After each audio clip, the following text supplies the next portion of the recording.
السلام عليكم ورحمة الله وبركاته.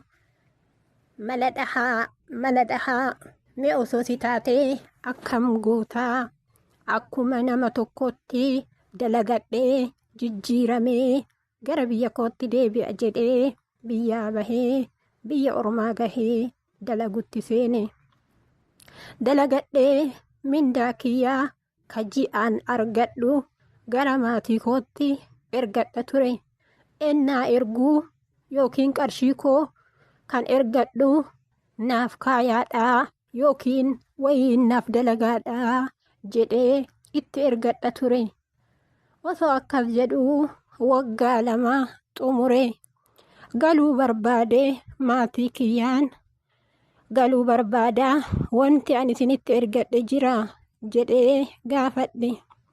Ennaa gaafadhu lakki hin jiru wanti qoodhatu jira itti dabaladhu dalagadhu naan jedhanii achiin anis itti yaadee itti dabaladhee dalagachuu karoorfadhee dalagutti seene dalaguu eegale garuu karoorri kan koo akka duraatii gara qarshii kan koo ofuma biratti qabachuu karoorfadhe ture.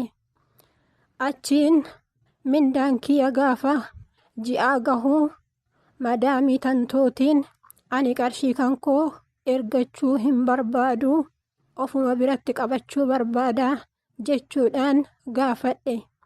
Isheenis haa ta'u bareeda garuu anuma bira osoo kaawwattee irra siifoo wayyaadha yeroo barbaaddetti siif kennaa naan jechuudhaan naaf deebiste.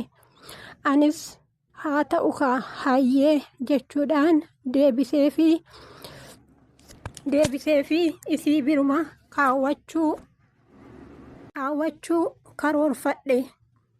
Haa ta'u akka jiini dhufuun ji'aan qarshii kan koo irraa fuudhee farramee laakkawee itti deebisee isii dhuma bira kaawwadha ture. Osoo akkas goonuu waggaa 2 kan lammataa xumure madaamii kootiin ani galuu barbaadaa waan kan koo amaanaa si bira kaawwadhe naaf kennii jechuudhaan gaafadhe. Isheenoo maal naan jetti laata qarshii koo naa kennitii laata. Isheenis akkana naan jechuudhaan naaf deebifte yoo waggaa tokko itti nuuf dabalte qarshii kan kee siif kennina san tahuu baannaan tikkeetta siif murraa gara biyya keetiitti deebitaa naan jette. Qarshii seeraan gaafachuudhaafis ulaagaa guutee farramee irraa fuudha ture. Irraa fuudhee amantummaadhaan itti deebisee bira kaawwadha ture. Seeraan gaafachuudhaafis dhiisee deemuudhaafis birrii kana kullii akkamitti dhiisee deema. Laata waggaa tokko itti dabalee naaf kennamaaf naaf hin kennamuu laaluudha moo dhiiseetuma galuudha moo mee osoo si taate akkam goota. Assalaamu alaikum warahmatullaahi wabarakaatuh. Maladhaa mee osoo si taate akkam goota akkuma nama tokkotti dalagadhee jijjiiramee gara biyya kootti deebi'a jedhee biyyaa bahee biyya ormaa gahee dalagutti seene dalagadhee mindaa kiyyaa kaji'aan argadhu gara maatii kootti ergadha ture. Ennaa erguu yookiin qarshii koo kan ergadhu naaf kaayaadhaa yookiin wayiin naaf dalagaadhaa jedhee itti ergadha ture.